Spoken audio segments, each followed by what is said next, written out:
Assalamualaikum warahmatullahi taala wabarakatuh. Alhamdulillahirabbil wa bihi nasta'in ala umuri dunya waddin. Wassalatu wassalamu ala asyrafil anbiya'i wal mursalin wa ala alihi wa ashabihi wa man tabi'ahum bi ihsanin ila yaumiddin. Amma ba'. Apa khabar semua? Semua sihat ya? Saya pun sihat alhamdulillah.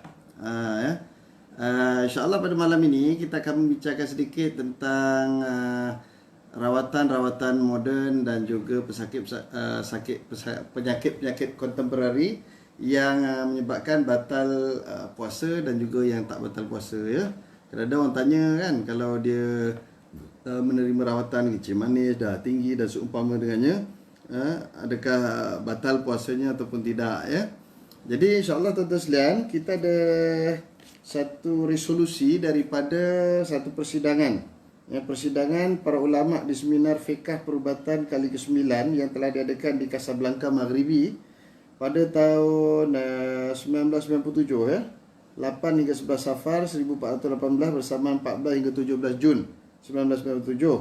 Ia dianjurkan oleh Institut Kajian Sains dan Perubatan Sultan Hassan II dengan kerjasama Akademi Fiqh Islam serta WHO, iaitu Pertubuhan Kesihatan Sedunia, berkaitan tentang rawatan-rawatan dan juga penyakit-penyakit kontemporari. Yang mana yang batal, yang mana tak batal ya, puasa kita. Jadi antara perkara-perkara yang membatalkan puasa menurut Al-Quran dan Sunnah yang sahih dari Nabi SAW, 3 perlakuan yang membatalkan puasa dan tidak sah puasa ialah: pertama, makan; kedua, minum; dan yang ketiga, melakukan hubungan seks. Ini makna waras Kang Rosli Wakli, Ketua Kampung Banting apa nama ni? Asasnya, dasarnya perkara yang membatalkan puasa itu ialah makan, minum dan melakukan persetubuhan di siang hari. Itu asas dia. Tetapi nantinya bila ada yang disebut dalam Al-Quran tentang penyakit-penyakit ya, jadi ada juga penyakit yang boleh menyebabkan kita tak sah puasa dan seumpama dengannya atas dasar darurah. Darurah yang dibenarkan, bukan darurah yang saja-saja kita buat ya. Ada darurah yang saja-saja kita buat, yang tu kita berdosa. Baik, oleh itu apa-apa bahan yang dapat melalui rongga, sama ada berbentuk pepejal ataupun cecair dalam apa jumlah sekalipun, ia boleh membatalkan puasa. Mana apa-apa saja yang boleh melalui rongga kita ni masuk dalam, sama ada berbentuk pepejal. Contohnya apa? Nasi, ataupun buah-buahan ya. Kemudian cecair seperti air, minum-minuman, ubat-ubat cair, dan seumpamanya dapat masuk rongga badan kita, maka dengan itu batallah puasa kita. Ahli majlis persidangan sepakat bersetuju mengatakan bahawa perkara-perkara berikut tidak membatalkan puasa. Apa dia perkara-perkara yang tidak membatalkan puasa? Yang pertama, ubat tetes mata dan telinga serta membasuh telinga. Ubat tetes mata apa? Aimo. Yalah, Aimo dan seumpama dengannya lah. Kalau di Indonesia dia ada Otem, obat tetes mata. Tuan-tuan kalau pergi Indonesia, pergi beli ubat tetes mata tu, memang bagus itu sekalian. Letak kat mata tu pedih sikit, tapi lepas tu cerah. Lebih bagus daripada Aimo lagi lah. Saya dah test lah. Tuan-tuan boleh test lah nanti kalau pergi Indonesia, pergi cari Otem. Otem ni dia ada banyak pula, ada yang dibuat daripada madu dan seumpama dengannya. Dulu-dulu kita selalu dengar kalau kita pakai Aimo, batal. Sebab apa? Sebab dia punya titisan tu akan masuk ke dalam. Tetapi dalam persidangan ini menyatakan dia tidak membatalkan atas sebab darurah tadilah. Ya, orang sakit mata kan, takkan dia nak biarkan saja, nanti matanya lebih mudarat lagi. Tapi dia nak berpuasa juga. Jadi tak batal. Yang kedua, ubat pil yang digunakan di bawah lidah oleh pesakit jantung. Orang sakit jantung, dia ada ubat yang mana ubat itu dia kemam saja, dia tidak telan, dia kemam di bawah lidah. Jadi ubat itu pun tidak membatalkan puasa.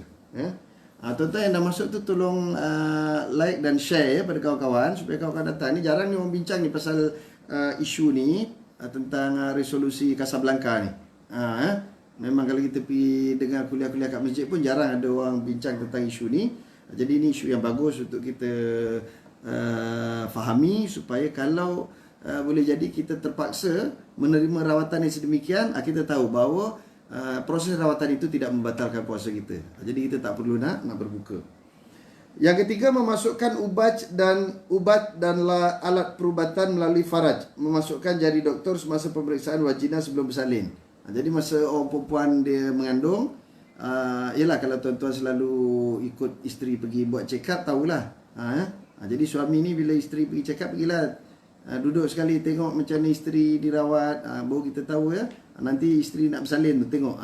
Supaya kita tahu macam tu lah susahnya mak kita dulu lahirkan kita. Supaya tak jadi budak nakal. Ya, kita tahu susahnya. Jadi alat perubatan dimasukkan melalui kemaluan, kemaluan wanita melalui faraj, sama ada kamera ke apa untuk nak melihat apa yang berlaku di dalam rahim isteri kita, ataupun dia memasukkan jari, doktor masukkan jari sebab ada dia nak tengok berapa inci dah buka kan. Sebab kita kan orang perempuan dia nak bersalin, dia tahu okay, berapa inci dah buka, doktor akan beritahu. Jadi dia akan lebih ada persediaan untuk menghadapi waktu kelahiran, waktu melahirkan anak. Jadi itu pun tidak batal. Mana kalau doktor tu slow tak batal, dan masukkan kamera pun tak batal. Seterusnya yang keempat, memasukkan teropong ke dalam saluran kencing lelaki atau perempuan untuk penyediaan X-ray. Dia nak buat X-ray, dia masukkan teropong dalam kemaluan, sama ada kemaluan lelaki ataupun kemaluan perempuan. Macam orang lelaki kadang-kadang kalau dia kena penyakit batu karang kan, masa dia nak rawat tu, kalau dulu dia bedah, sekarang dia tak bedah lagi kan, dia guna laser, dia tembak pakai laser kan.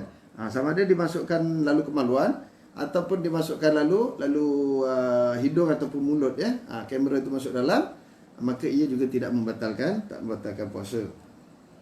Seterusnya, menampal, mencabut, mengorek dan mencuci gigi atau menggunakan alatan dan berus gigi dengan syarat tiada apa-apa bahan yang memasuki perut melalui prosedur tersebut. Kita nak tampal gigi kan, tampal gitu.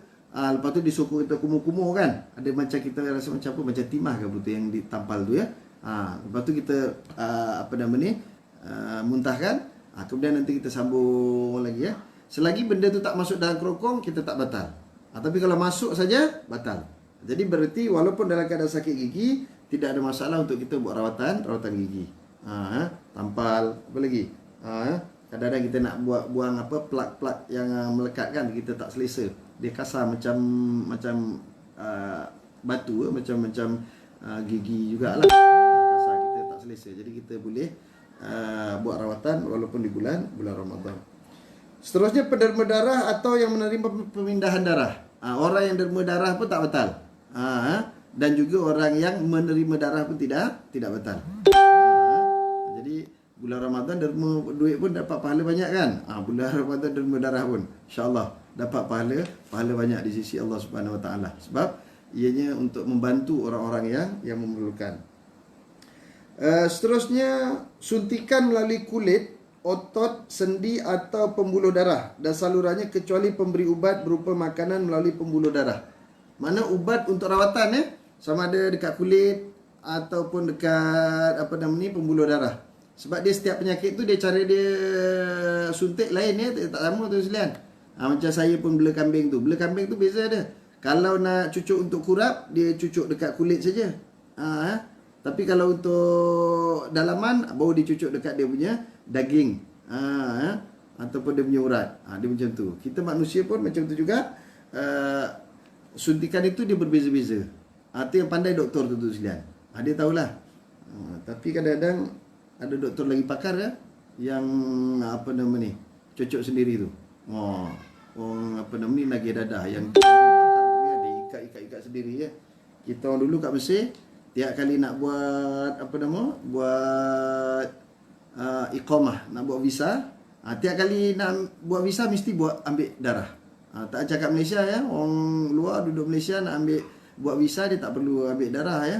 Tapi dia dekat sana kena ambil darah tentu sekalian.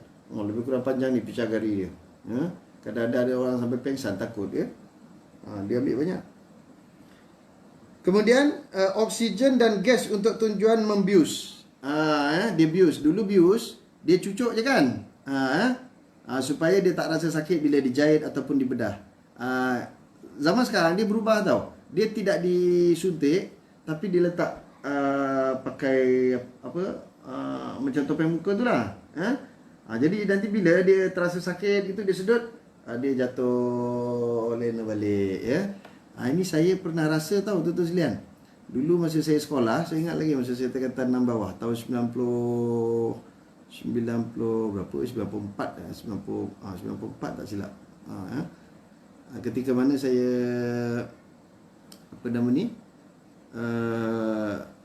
tolong abang saya dekat kampung tu tebang tebas pisang, tebas rumput dekat tepi parit. Jadi saya tebang pokok, jatuh kena abang saya tu. Saya telah kena mesin rumput. Mesin rumput. Jadi bila kena mesin rumput tu, saya dibawa ke hospital. Dia tengok oleh kerana luka tu terlampau banyak, dia tak boleh nak jahit macam biasa dekat bilik jahit tu, tak boleh. Dia kena bawa pergi masuk bilik pembedahan. Dia gitu. Jadi masa dia nak bedah tu, dia tak cucuk bius tau. Dia letak tu. Benar. Jadi bila kita sedar itu, kita pengsan. Nanti kita sedar balik. Macam tu. Maknanya oksigen atau gas yang sedemikian juga tidak membatalkan kita punya puasa. Seterusnya mengambil sampel darah untuk tujuan makmal. Orang ambil sampel darah untuk nak bawa ke makmal untuk nak diagnose kita, apa penyakit kita. Itu pun tidak membatalkan. Sama kalau tuan-tuan tengok hari ini apa yang dikeluarkan oleh Jabatan Mufti Perlis, Jabatan Fatwa Mufti Perlis berkaitan dengan rawatan, bukan rawatan, dia pakai apa untuk saringan, untuk cek COVID ni. Dia menggunakan alat yang dia masukkan dalam hidung ya. Untuk kanak-kanak dia masuk lebih kurang 2 cm ya. Tapi untuk orang dewasa dia akan masuk sampai 4 cm lebih. Wallahualam, saya pun mudah-mudahan dilindungi Allah Ta'ala daripada perkara sedemikian. Untuk kita juga demikian. Tapi ada rakan-rakan kita yang sudah menjalani saringan itu memang katanya agak sakit ya. Sebab dia masuk dalam ya. Bayang 4 cm tu lihat sampai 8 cm dalam tu. Jadi itu juga difatwakan oleh Jawatankuasa Fatwa Perlis hari ini bahawa ia tidak membatalkan puasa. Dia sama kesnya. Kemudian seterusnya, semua jenis bahan yang boleh menyerap ke dalam badan melalui kulit seperti krim, jeli atau plaster berubat. Mana benda-benda yang kita tampal tau. Contoh kita pakai Handy Plus. Handy Plus tak membatalkan puasa kita ya. Ataupun kita pakai minyak balm. Sakit perut ya, pakai balm tu sekalian. Jadi bila sakit perut kita pakai balm. Ataupun kita berurut. Urut, pakai minyak urut. Dia menyerap masuk tapi tidak melalui rongga ya, maka sebab itu tidak batal. Seterusnya, sesalur atau perantara untuk arteriografi, pemeriksaan X-ray khas jantung dan organ-organ yang lain. Ini rawatan berkaitan dengan jantung dan juga organ-organ dalaman, paru-paru apa semua. Jadi dia orang ada gunakan alat-alat khas. Jadi alat-alat itu juga tidak membatalkan puasa kita. Seterusnya, teropong pipe yang dimasukkan ke rongga mulut hingga ke perut, endoskopi untuk mencari punca penyakit. Bila orang sakit kan kadang-kadang jumpa doktor, doktor cek dah, cek darah okey, dia cek kita punya tekanan darah okey semua. Tapi kita kan, saya sakit lah doktor kata tak ada ni, daripada segi luaran ni yang kita dah cek tak sakit. Jadi dia akan teruskan lagi dengan kaedah-kaedah lain seperti dia masukkan kamera untuk nak lihat apa terjadi dalam badan kita. Kadang-kadang dia orang ambil air pada ni. Waalaikumsalam Hafiz, baru masuk ya. Tolong share Hafiz, jangan lupa ambil air ni tulang belakang kan, untuk dia orang nak kesan penyakit-penyakit kita. Jadi endoskopi ni salah satunya, dan dia juga tidak membatalkan puasa kita. Seterusnya, teropong ke dalam saluran peranakan atau memasukkan alat ke dalamnya. Ini orang perempuan ya. Jadi doktor masukkan alat untuk nak mengesan apa pesakit dekat dalam penyakit dekat dalam rahim ya. Boleh jadi ada ketumbuhan rahim. Dia sakit hari-hari tu sekalian, daripada luar tak nampak. Jadi kena masukkan kamera. Baru dia nampak apakah penyakit dia. Seterusnya, mengambil tisu hati atau organ yang lain. Dia ambil, dipotong sikit tisu hati ataupun organ yang lain untuk nak mengesan penyakit. Kemudian membasuh mulut berkumur-kumur atau semburan mulut dengan syarat tiada bahan masuk ke dalam perut. Kita berkumur-kumur ataupun kita membasuh mulut, ataupun kita mengambil semburan-semburan tertentu untuk kita nak bersihkan mulut kita, itu juga tidak membatalkan puasa kita.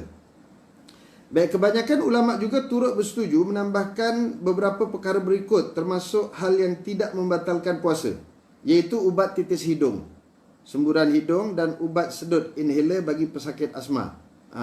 Ubat titis hidung, masukkan air dalam hidung. Sama juga tadi kita tengok masuk dalam telinga kan. Nanti tuan-tuan sekalian kalau ada sakit kat telinga, sekarang ni dia orang ada pakai kamera boleh masuk dalam. Saya tahu tu pasal hari tu anak saya dia ngadu sakit, tengah malam sakit, dengung, nangis tuan-tuan sekalian. Tak tahan. Pagi-pagi bawa pergi hospital jumpa doktor pakar. Dia masukkan kamera dekat dalam telinga kita. Jadi nampak semua apa ada dalam telinga tu. Lepas tu dia akan cadangkanlah salah satunya iaitu ubat titis. Jadi kalau ubat titis tu terpaksa terpakai di bulan Ramadan, maka menurut pandangan resolusi ini ia juga tidak membatalkan. Sama hidung, telinga ataupun ubat inhaler. Inhaler kita pakai tu apa nama ni untuk orang pesakit asma. Tu. Sebab kalau dia tak pakai tu dia mati pula tu sekalian. Darurahnya lebih besar. Maka dia pakai tu untuk memastikan dia tidak mudarat. Tak ada masalah.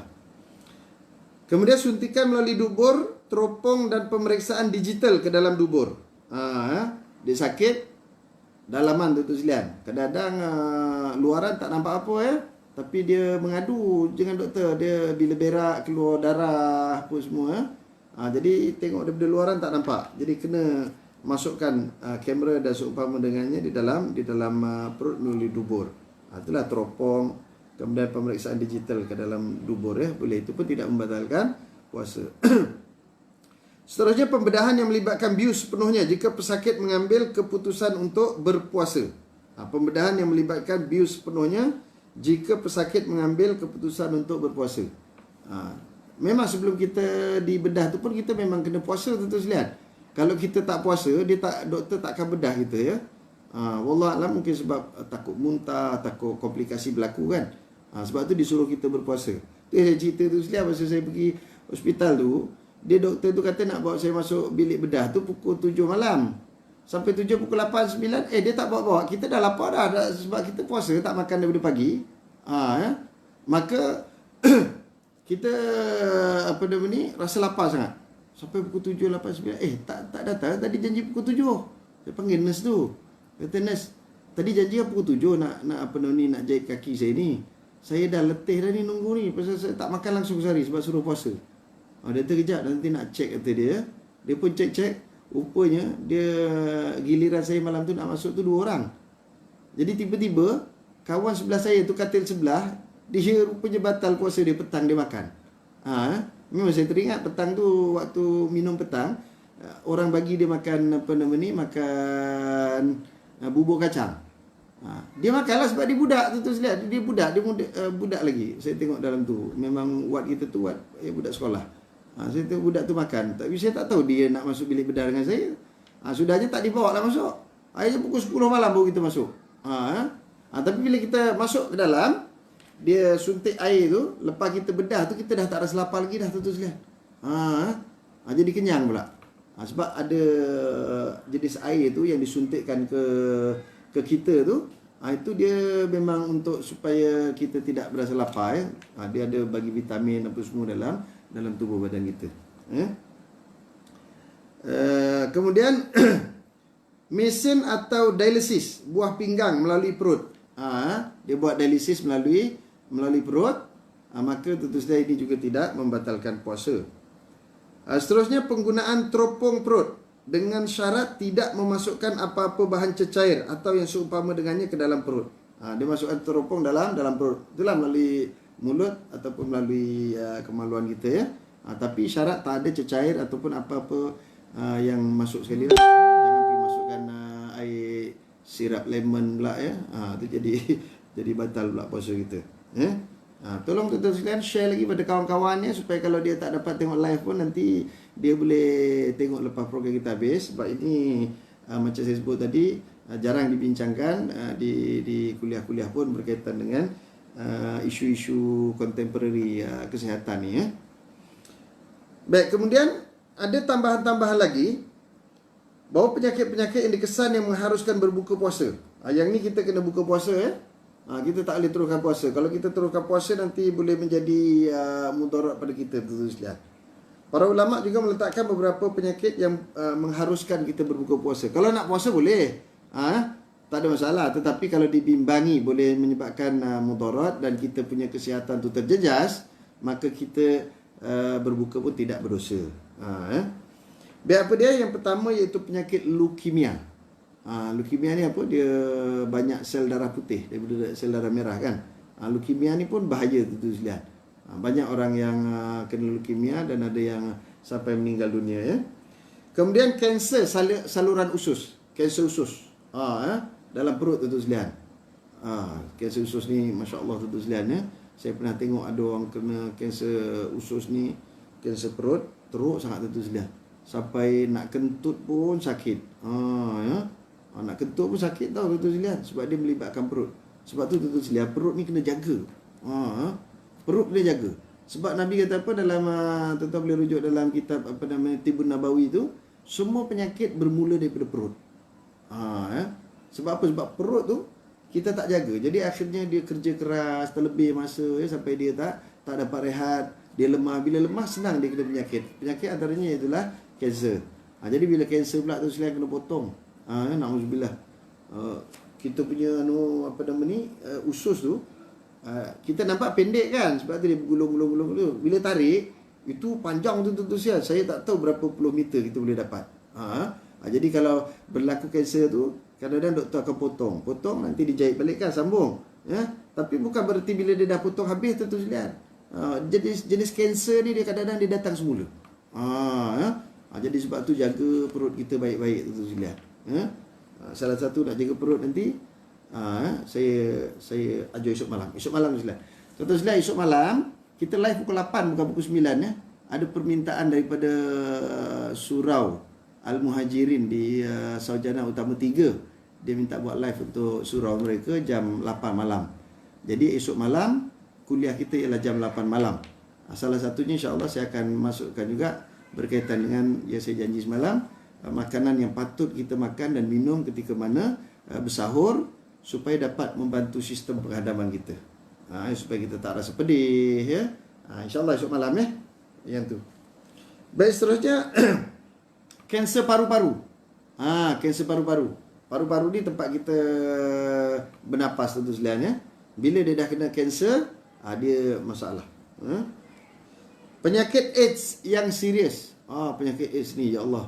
Kalau tuan-tuan pergi ke hospital, pergi tengok dekat ward orang kena penyakit AIDS sekalian. Kadang-kadang kalau tuan-tuan tengok meniti air mata kita tak sanggup tu juga. Kena ikat ni. Kaki, tangan, empat-empat ni kena ikat tau tuan-tuan sekalian. Merotot-rotot. Pasal apa? Dia bila penyakit tu kena, dia gatal. Kalau kita dilepas tu, dia garu ni sampai habis tuan-tuan sekalian. Kulit-kulit pun boleh tercabut. Sampai berdarah-darah tuan-tuan sekalian. Jadi dia terpaksa diikat kaki. Kata Allah, tengok tuan-tuan sekalian. Sebab tu anak-anak muda kita ingat ya, jangan cuba-cuba ambil dadah apa semua ni ya. Bila dah kena dadah, kena AIDS, sama juga yang bertukar-tukar pasangan.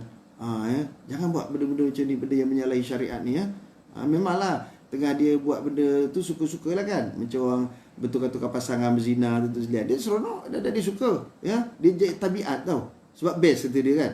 Tapi bila Allah Ta'ala timpakan dia musibah tu, baru dia tahu. Tu belum lagi kat akhirat, kat dunia lagi. Teruk dah tu. Macam tu juga orang yang dadah bertukar-tukar jarum suntikan, kongsi jarum suntikan dengan kawan-kawan. Itu pun boleh menyebabkan penyakit AIDS yang memang dahsyat tu sekalian. Yang mana kita tahu daripada dulu pun AIDS ni kesudahannya ialah qalu inna lillahi wa inna ilaihi rajiun. Dan ingat ya, anak-anak muda kita bila benda-benda ni berlaku, dia bukan nyusahkan kita je. Kadang-kadang dia taklah aku punya pasal lah ya. Kadang-kadang anak muda kita ni semua kalau kita bagi nasihat, ikut suka hati aku lah. Dia naik motor laju-laju, ikut suka hati aku lah. Kau muda kata dia kan. Memanglah, tapi bila dia berlanggar contohnya, bukan dia seorang je susah, mak bapak susah. Kalau mati terus tak apa, tuan-tuan sekalian, kampus je. Ini adalah accident, tak mati, patah-patah tangan kaki apa semua, lumpuh kat rumah, tak boleh buat apa, dah menyusahkan mak bapak. Nak nyuap dia makan, nak mandikan dia, nak urus dia, mak bapak pula dah tua. Mak bapak pun nak cari rezeki lagi. Ini kita kena ingatkan anak-anak muda kita ni, kadang-kadang bila dia buat sesuatu, semuanya hanya berdasarkan nafsu saja. Tak fikir soal baik buruk untuk diri dan orang sekeliling, tak fikir tentang kesedihan orang-orang yang kita sayangi, terutama mak bapak kita. Bayangkan tu sekalian, mak bapak kita besarkan kita daripada kecil. Mak kita lagi lah. Mak daripada kita dalam perut lagi. Dalam perut ya. Tu 9 bulan. Makan pun tak boleh sebarang makan apa semua. Ya. Kemudian bila lahir pula 2 tahun pula menyusukan. Bukan senang. Malam kita boleh tidur. Mak kita tengok kita demam sikit, mak tak tidur. Susah dia orang. Jadi pastikan bila kita dah besar, kita berusaha untuk jadi orang baik supaya kita dapat membalas jasa kedua orang tua kita. Bukan bertambah kita menyusahkan lagi. Dah lah dulu dalam perut mak bapak itu susah, lahir susah lagi, sampai ketua bangka kita menyusahkan lagi mak bapak kita. Tak mau ya. Jangan jadi macam tu sekalian. Sebab kalau kita menjatuhkan air muka mak bapak kita pun dah dikira sebagai kita derhaka kepada kedua orang tua kita. Ini jauh sikit sekalian, sebab kita teringat benda-benda macam ni yang berlaku dalam masyarakat kan. Baik, seterusnya meningitis, iaitu jangkitan selaput otak. Jangkitan selaput otak ni penyakit berkaitan dengan otak lah ya. Kemudian pneumonia, jangkitan paru-paru, paru-paru berair dan seumpama dengannya. Kemudian filonephritis, jangkitan saluran kencing.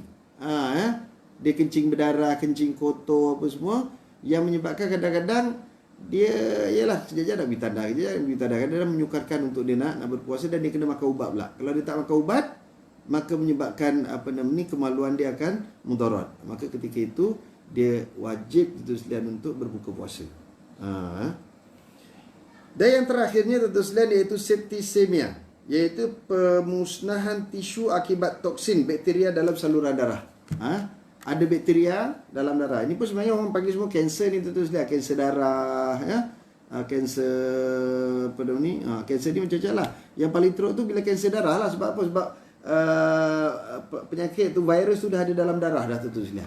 Itu yang biasanya memang memudaratkan.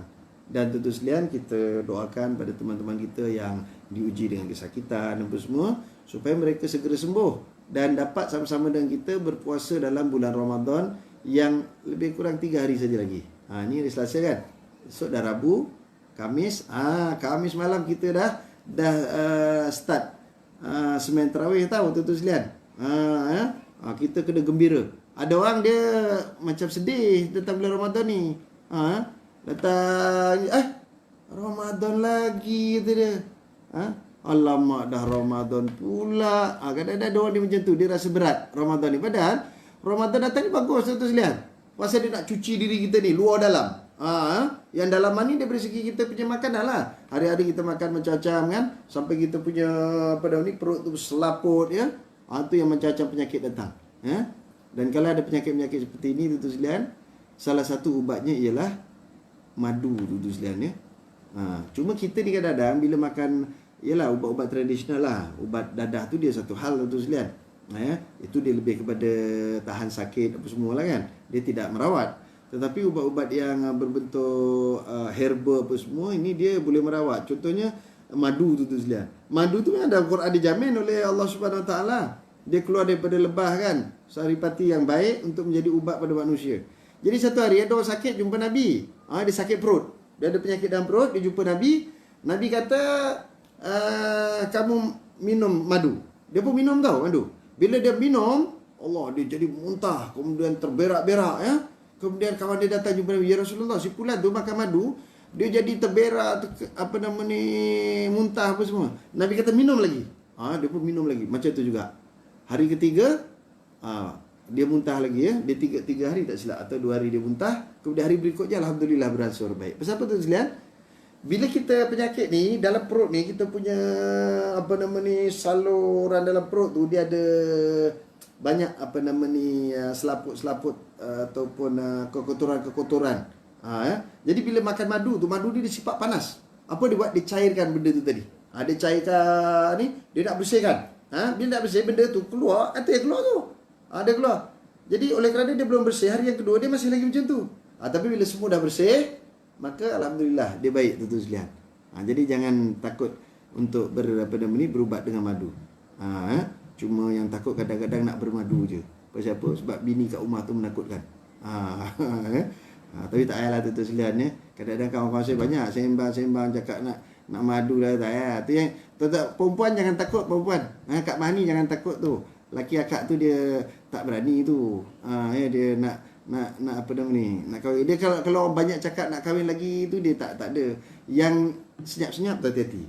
Ada kawan saya seorang senyap, dia tahu-tahu dah nikah lagi dah tuan-tuan sekalian. Tapi cerita bermadu ni kalau tak perlu sangat tak payahlah tuan-tuan sekalian ya. Pasal apa? Dah elok isteri yang seorang tu dengan anak-anak tu dah elok, tiba-tiba kahwin lagi bukan senang. Tiba-tiba buat hal lain tuan-tuan sekalian ya. Jadi masalah lain pula ya. Jadi insya-Allah tuan-tuan sekalian, kita berjumpa esok malam. Esok malam pukul 8 ya. Nanti saya ingatkan balik dalam saya punya Facebook. Esok malam pukul 8.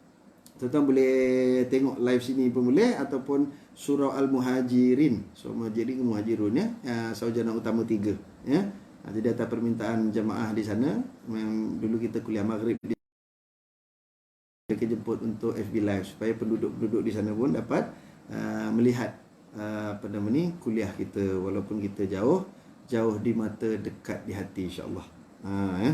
Jadi setakat ini dulu, sama-sama tuan-tuan sekalian kita berdoa supaya Allah Taala sihatkan kita, temukan kita dengan Ramadan lagi 2 malam. 2 malam ya, ini Rabu malam kami lanjut lagi 2 malam saja tuan sekalian. Lagi 2 malam kita dapat bersama-sama tuan-tuan sekalian untuk bertarawih beramai-ramai tapi di rumah masing-masing. Jangan pergi masjid surau tuan-tuan sekalian ya, selagi tak dibenarkan jangan pergi. Nanti kena tangkap denda 1,000 tuan-tuan sekalian. Tak apa. Waktu tak dibenarkan ni tak payah pergi. Ini kita kadang-kadang waktu tak dibenarkan sibuk nak pergi. Waktu suruh pergi tak pergi pula. Ini pun peluang untuk tuan-tuan menjadi imam pada isteri dan anak-anak. Kalau tidak kita alasan lah. Mana bang? Di masjid berjemaah. Jadi imam lah kat rumah. Kau ni asyik. Pergi masjid ke pahala banyak. Tu baguslah tu kan. Tapi ni Allah Ta'ala bagi peluang untuk kita jadi imam. Jadi ibu-ibu, anak-anak, tengok macam mana suami anda, bapa anda menjadi imam tarawih. Tak perlu nak baca panjang-panjang tu sekalian. Yang penting kita boleh solat berjemaah bersama anak-anak kita. Kita ada peluang untuk sedikit tazkirah dengan mereka ya. Waktu lain kita sibuk tak dapat. Ni Allah Ta'ala bagi peluang musim PKP ni untuk kita lebih dekat, lebih akrab dengan anak-anak kita insya-Allah. Ayo kita sama-sama berdoa tuan-tuan sekalian supaya Allah Ta'ala pertemukan kita dengan bulan Ramadan. Bismillahirrahmanirrahim.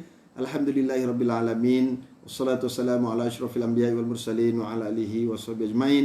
Allahumma ij'al jam'ana hadza jam'an mubarakan marhuma wa tafarruqana min ba'di tafarruqan mubarakan ma'suma.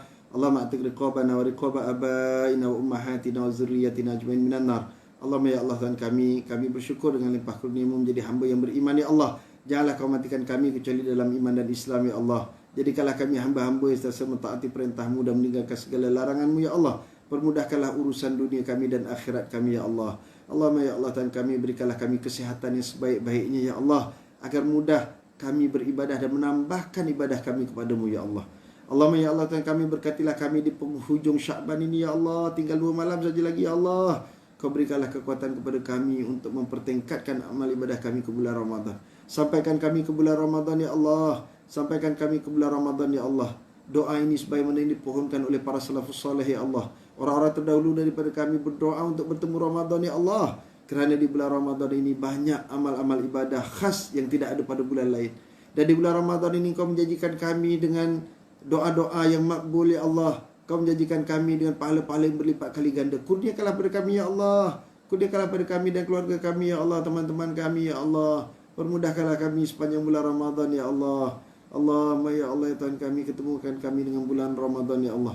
Allahumma ya Allah Tuhan kami, alhamdulillah kami melihat sedikit baiknya ya Allah, sedikit beransur-ansur pulihnya corona dalam negara kami ya Allah. Alhamdulillah ya Allah. Dalam masa kami mohon ya Allah, segerakanlah untuk Kau memberikan kesihatan kepada seluruh rakyat Malaysia dan Kau angkat balik corona ini ke tempat asalnya ya Allah. Allahumma rabbana atina min ladunka rahmatan wa hayyi lana min amrina rasyada. Rabbana atina fid dunya hasanah wa fil akhirati hasanatan wa qina azabannar. Wa adkhilnal jannata ma'al abrar ya azizu ya ghaffar ya rabbal alamin. Walhamdulillahi rabbil alamin. Taqabbalallahu minna minkum. Tolong share lagi tuan-tuan sekalian, share supaya lebih ramai lagi teman-teman kita dapat berkongsi manfaat dengan apa yang kita bincangkan pada malam ini. Wabillahi taufiq wal hidayah. Assalamualaikum warahmatullahi taala wabarakatuh.